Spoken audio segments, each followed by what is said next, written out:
और उनका बच्चा घर पे रिजल्ट छोड़ो, घर पे वापस जिंदा न जा पाए, इससे बड़ी शर्म की क्या बात है। ये एक फैक्ट्री है, इंक्यूबेशन फैक्ट्री है यूपीएससी की।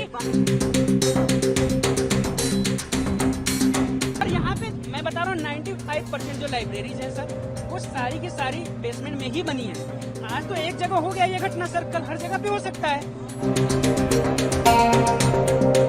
वोट मांगने आते हैं तो घर तक आते हैं, और जब कोई त्रासदी होती है तो अपने घर में बैठ के लेटर लिखते हैं सर। सुबह उनके पेरेंट्स पूछेंगे क्या हुआ, उनको क्या जवाब देंगे कि आपके बच्चों के पढ़ते पढ़ते मौत हो गई।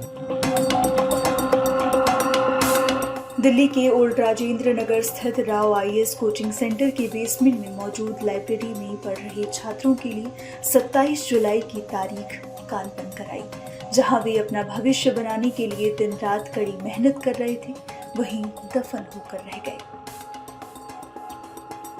इस बीच उन छात्रों का क्या जो अपने साथी छात्र के साथ मौत के तहखाने में गए तो थे, लेकिन लौटे अकेले। उनका साथी वहीं रह गया। वे अपना दुख प्रशासन तक पहुंचाने के लिए सड़कों पर उतर आए हैं और प्रदर्शन कर रहे हैं। आंखों में नमी, कपकपाती आवाज में वो अपना दर्द तो बयां कर ही रहे हैं, तो दूसरे ही पल खुद को ढांढस बंधाते हुए पूरी ताकत के साथ प्रशासन के खिलाफ आवाज उठा रहे हैं। इस हादसे पर देश का भविष्य बनने वाले छात्रों का क्या कहना है, सुनिए।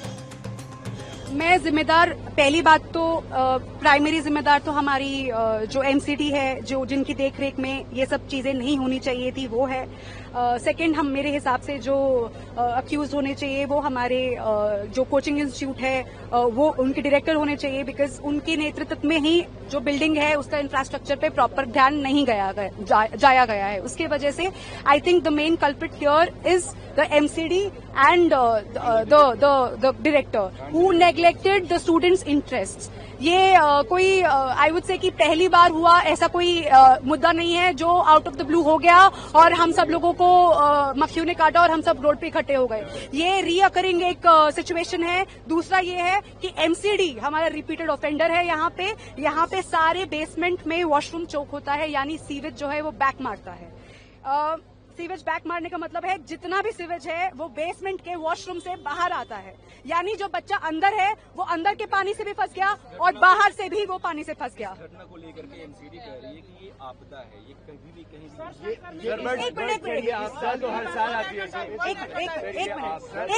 एक मिनट। हम लोग जिन इंस्टीट्यूट्स में पढ़ रहे हैं वो प्रीमियम इंस्टीट्यूट्स है।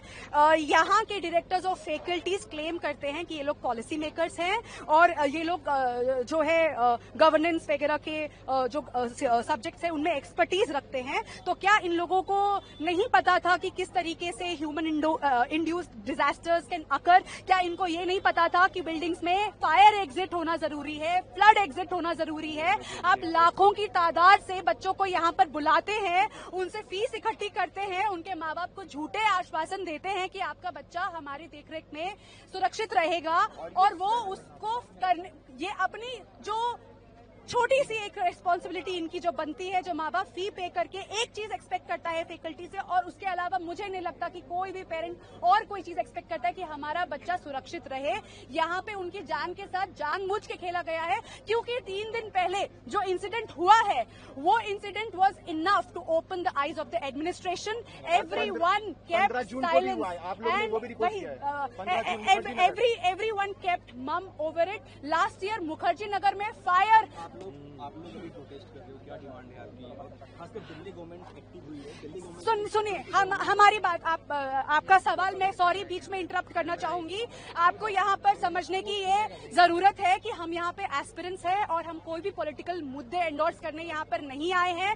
तो यहाँ पर हमारे जो दोस्त हैं उनकी जाने गई है, तो यहाँ पे ये बहुत ही एक सेंसिटिव इशू है। यहाँ पे इसको हमको पॉलिटिसाइज नहीं करना है। यहाँ पे हम मीडिया से, हम पुलिस से, हर किसी से इस इशू पे सेंसिटाइज्ड जो है एक बिहेवियर एक्सपेक्ट कर रहे हैं, जो कि हमें अभी तक नजर नहीं आया है। प्रशासन चुप है, जो राव स्टडी सर्कल का डायरेक्टर है वो चुप है, और तो और उनकी सारी फ्रैटर्निटी चुप है। Resident welfare association old Rajendra Nagar का वो चुप है, बिजली विभाग चुप है, पानी विभाग चुप है, हर जगह से चुप्पी है। यहाँ पे सिर्फ और सिर्फ पॉलिटिशियंस ट्वीट कर रहे हैं और पॉलिटिशियंस आ रहे हैं। That is their responsibility to take care of the common citizen. हम उससे ज्यादा इस इशू के ऊपर पॉलिटिसाइज्ड कमेंट्स पास नहीं करना चाहते हैं। जो हमारे मुद्दे हैं, जो हमारी डिमांड्स है, they are restricted and limited to the administration, and we want the culprit who is Mr.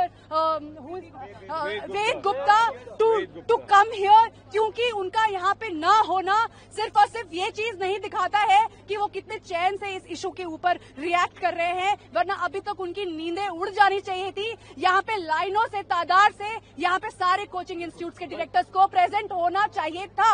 मेरे माँ बाप ने मुझे कैसे यहाँ भेजा है वो उन्हें पता है, और उनका बच्चा घर पे रिजल्ट छोड़ो, घर पे वापस जिंदा न जा पाए, इससे बड़ी शर्म की क्या बात है। ये एक फैक्ट्री है, इंक्यूबेशन फैक्ट्री है यूपीएससी की, और हमारी सिक्योरिटी और सेफ्टी का यहाँ पे कोई ध्यान नहीं रखा गया है।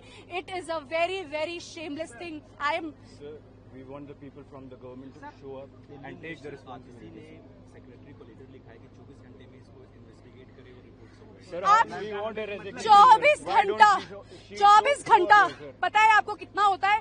उस 24 घंटे में 24,000 से ज्यादा पैनिक अटैक्स उसके उन बच्चों के पेरेंट्स को आ रहे होंगे, जो यहाँ पे दोस्त, सगे संबंधी, फ्लैटमेट्स, रूममेट्स जो है, जिनके रूममेट्स वापस नहीं आए हैं, उनके फोन कॉल्स नहीं लग रहे हैं, वो लोग जो स्लीपलेस नाइट्स के थ्रू जो जा रहे हैं। Do you really think 24 hours is justified for them? यहाँ पे फॉरगेट अबाउट द रिपोर्ट, यहाँ पे हमको ऑफिशियल्स जो यहाँ पे पुलिस जो खड़ा है, हमारी जो आईएएस जो आए थे, हमारे आईपीएस जो यहाँ आए थे, वो हमको प्रॉपर बॉडी काउंट्स नहीं दे रहे हैं। दो लोगों को इसमें हमने डिटेन किया है, पूछताछ कर रहे हैं, आप इससे सेटिस्फाइड नहीं है? नहीं, मैं यहाँ पे डिजास्टर वालों के साथ खुद खड़ा था। मैं बता रहा हूँ सर, मैं यहाँ पे खुद डिजास्टर वालों के साथ खड़ा था। उन्होंने मेरे से कहा कि हम इसलिए सेटिस्फाइड नहीं हैं क्योंकि अगर हम लोग देखें तो जिस हिसाब से इंसिडेंट हुआ है, जितने बच्चे अंदर थे और जिस फोर्स से पानी अंदर गया होगा, और 12 फीट का पानी है, और पिछले 8 घंटे से पानी बाहर नहीं आया है। Do you really think 3 body counts is actually an authentic information? 3 body counts is a mockery again. प्रशासन क्या कर रहा है? क्यों? हमको शांत करने के लिए, ताकि कल को हम ये ना बोले कि this is literally I would say it's a mass tragedy. यहाँ पे 3 या 4 लोगों नहीं, यहाँ पे 20 से ज्यादा लोगों की लाइफ को थ्रेट पहुंचा है, और मुझे तो लग रहा है कि बहुत सारे लोग में से ये भी झूठ है। These numbers are literally tampered with. इन लोगों के पास कोई सही वैलिड हमारे पास रिपोर्ट इन्होंने नहीं दी। एमसीडी ने कहा है कि ये आपदा है सर, मैं मानूंगा ये पूरी तरह से लापरवाही है। सर मैं 2 साल से यहाँ रह रहा हूँ, आधा घंटा बारिश होने पर सर घुटनों तक पानी आ जाता है, और ये सब 2 सालों से लगातार हो रहा है। सर आपदा वो होती है जो कभी कभार होती है, एक बार होती है। सर हम 2 साल से देख रहे हैं ये लगातार हो रहा है। दूसरी बात सर, मैंने अपने मकान मालिक से बात किया, उन्होंने बताया कि वो 10 से 12 दिन से जाकर काउंसलर से यहाँ बोल रहे थे लगातार कि नालों की सफाई कराई जाए, लेकिन वो नालों की कोई सफाई नहीं करा रहे हैं सर। तो यहाँ पे ये जो हमारे काउंसलर्स हैं, ये उनका भी फेल्योर है। तीसरी बात सर, मैं ये देख रहा हूँ कि हमने पढ़ा है कमिटेड ब्यूरोक्रेसी, यहाँ पे मैं वो हाल देख रहा हूँ कि पहले इन्होंने लाइट काटा, उसके बाद सर सारी लाशें निकाल दी, उसके बाद यहाँ पे बच्चों को हटाने के लिए वहाँ पे पूरी पुलिस जुट गई और लाठी डंडे लेकर खड़ी है। 300 से ज्यादा लोग आज प्रशासन के खड़े थे सर, 100 से ज्यादा पुलिस वाले खड़े थे, एनडीआरएफ की टीम खड़ी थी, बाकी लोग भी खड़े थे। मैं ये पूछना चाहता हूँ सर कि अगर 10 दिन पहले मानसून जब आने वाला था, ये 300 लोग तब क्यों न तत्परता दिखाकर खड़े हुए? सर 6 दिन पहले सर पटेल नगर में हमारा एक दोस्त था, मेंस की तैयारी कर रहा था सर, उसका करंट लगने से डेथ हो गया। आज 3 जो डेथ हुई है सर, अभी इनके साथ पेरेंट्स को पता। सर पहली डिमांड है कि जितने भी कल्प्रिट लोग हैं उनके खिलाफ एक्शन लिया जाए। उससे पहले सर इमीडिएट डिमांड है कि जितने डेथ काउंट है और सर जितने इंजरीज है वो हमको साफ बताया जाए। मैं खुद बता रहा हूँ, मैं डिजास्टर के लोगों के साथ यहाँ पे खड़ा था, उन्होंने मुझे बताया, पता नहीं सच बताया झूठ बताया मुझे नहीं पता, उन्होंने यहाँ पे बताया कि अराउंड 8 to 10 कैजुअलिटीज की बात उन्होंने मुझे बताई जो डिजास्टर के लोग थे। सही बताइए गलत बताइए मुझे नहीं पता है सर, बट उन्होंने मुझे ये बताया। तीसरी बात सर, हमें वीपी गुप्ता चाहिए, और यहाँ पे मैं बता रहा हूँ 95% जो लाइब्रेरीज हैं सर, वो सारी की सारी बेसमेंट में ही बनी है। आज तो एक जगह हो गया ये घटना सर, कल हर जगह पे हो सकता है। तो हमें सर वो सारे लोग चाहिए, वो ये सिस्टम बंद होना चाहिए। पैसे ये लोग सर अंधा ले रहे हैं, यहाँ के मकान मालिक हो या लाइब्रेरी वाले हो।